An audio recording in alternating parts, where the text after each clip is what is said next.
Hi guys, welcome back to Petrol Ped. So today we're going to do an overview of my John Cooper Works Roadster, also known as Ruby, and she's going to be the star of quite a few of the videos on this blog. She's my baby.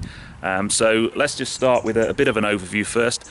I've had the car about 10 months. I bought her used ex-demonstrator from Mini Sunningdale. She's a 2014 John Cooper Works Roadster. I guess first thing we probably need to do is just have a bit of a chat about Minis in general. So I'm sure there's some Mini fans out there, the original Mini, and then when they kind of relaunched the Mini, there was a lot of people, oh, it's not really a Mini. And then there's the Mini, and then the other variants of Mini that went from that. So be that the Clubman and so on. And when they launched the Coupe and Roadster, there was an awful lot, I think very kind of Marmite really. You either love them or hate them. Personally, I always thought they were really cute. So let's just take a quick look round then, shall we? So first thing then, pretty stock actually.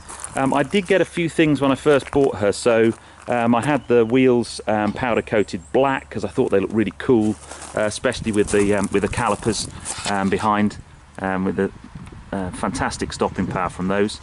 I had the stripes put on the side, nice and understated, I know. And I had the front fog lights put on, but that was the only thing that I had done, and I just think it kind of really sets it off really nicely. So don't know how much you know about the John Cooper Works variant of this, but 211 brake horsepower through the front wheels, which is pretty bonkers really. You know, I can remember when I was a kid wanting a Sierra Cosworth and then Escort Cosworth, and this Mini's got more power than both of those, so pretty scary really.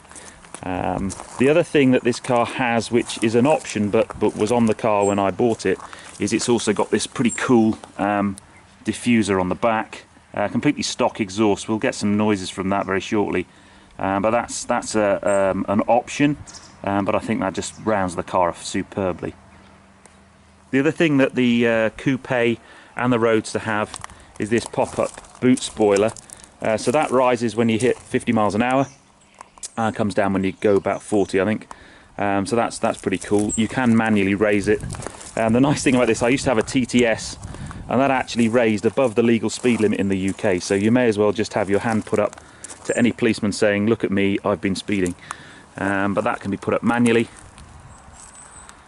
And then we've got the red calipers on the back too. So there's the exterior view of Ruby Roadster.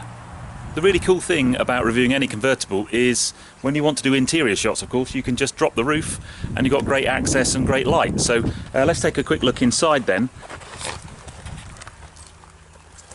So really what I love about this car, just really great top spec. So lovely leather seats with the red piping, and they kind of contrast really nicely with the exterior red details like the stripes and the red calipers on the wheel. Lovely, whether you can pick that up, but the steering wheel has lovely Alcantara on the outside, all the normal kind of controls you'd expect. On the right hand side here we've got the cruise control settings, on the left hand side we've got sort of stereo settings. Okay, so really nice position from sort of point of view from my driver's position. We've got a central Rev Counter, which I love, and there's a digital speedo reading in the middle. You do round the outside of the big dish in the middle, you've got the speedo reading around the outside. I generally don't see that very often, I don't use it so much because it's just out of your line of vision. The really nice thing about having that central speedo is you can kind of see it and see the speed there. The instrument to the left of the main speedo is one of my favourites. It's called an Ometer. Basically it tells me how much time has elapsed with the roof down. So if I were to open the roof, very briefly, it might throw the lighting slightly. As soon as the roof goes down, the Ometer comes on, and you can see now it's got some really bad reflections in there, but it'll tell me how much time I've had elapsed with the roof down, which I just think is really cool. And then the roof's closed, so the Ometer switches back off again. So one of the things I like in the interior is this set of switches just above the rear view mirror. It's kind of like a bit like sort of being in a helicopter really. So on the two extremes, left and right, you've got the interior lighting switches. This particular switch here, this is to drop the soft top, which we'll do in a second. The one in the middle is the manual raise and lower of the rear spoiler. And then this particular one, so this car's actually fitted with mood lighting. So I don't know if you can pick up on the video, but if you keep an eye on these lights here, they alternate between all the different colours of the spectrum. So they go from green, the sort of blue colour there, and that also, it's easier to see in the daylight, but we've also got drop lighting in the floor wells and in the door pockets. And you can basically alternate that and have it constant or rotating through the different colours. In terms of dropping the hood or the soft top, we've got this latch. So, you know, in some convertibles you'll just have a switch and everything's done. This latch actually reminds me quite a lot of I used to have a Mark 1 TT Roadster. So you just basically drop that, give it a twist, and then you'd have to push it up. And then the final one is you just do that. And you can kind of see the mechanism going down. And then when it's finished, the windows come up. And that's the roof done. Okay. The reverse, obviously, if you just come over. Again, I quite like all the exposed metal work. You can actually see there's no lining as such, and then you just basically pull that down, give it a twist, and put it back up again. And then the only thing that is a little bit annoying is you then also have to put the two windows up manually like that. So in terms of internal entertainment systems and so on, I've got it's pretty much got all the different options on there. So I can scroll through. I've got navigation, Bluetooth phone prep, a DAB radio, and also I've got the CD multimedia, so you can basically Bluetooth your media player like an iPhone or something.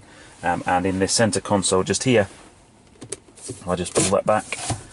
In there's a dock there for your phone. Annoyingly, they don't actually support iPhone 6, which is my phone, which is quite surprising because the new model of Mini is now out. This particular model they've decided not to support, which is quite annoying. So that's just a little, I'll just close it shut like this. You can actually raise or lower that center console if you want to. And then you've also got the ability down here, you can plug in your media player. You can actually see the soft mood lighting changing between the different colours on that screen as well. That's pretty cool. And then if I just do this, you can see the sport button there. So if I click on the sport button, that opens up a valve in the exhaust, makes some fantastic noises, but it also gives a little bit more overboost to the turbo, so a little bit more performance, and also just firms up the steering slightly, which is quite nice. The middle one is auto start off, and then finally on the right hand side there's traction control off. It doesn't fully disengage traction control, but you know, this car has 211 brake running through the front wheels, so in the wet it can be a bit hairy sometimes, so you know, you can certainly get wheel spin in first and second, and if you've got steering lock on or it's particularly wet, you can sometimes get a little bit of traction control issues in third gear as well. So that certainly, if I was on a track day, or if I'm pushing on a bit, I quite like to turn that off and be in control myself with my own foot rather than the electronic systems. So one of the reasons I opted for the Roadster rather than the normal Mini convertible, because in some respects you'd think the normal Mini convertible was more practical. It's got 4 seats, whereas this is just 2 seats. But the normal Mini convertible's boot is really quite small, and you know, certainly if you wanted to go away for you know, a longer trip for a week or so on, there's a bit of a limit in terms of boot space.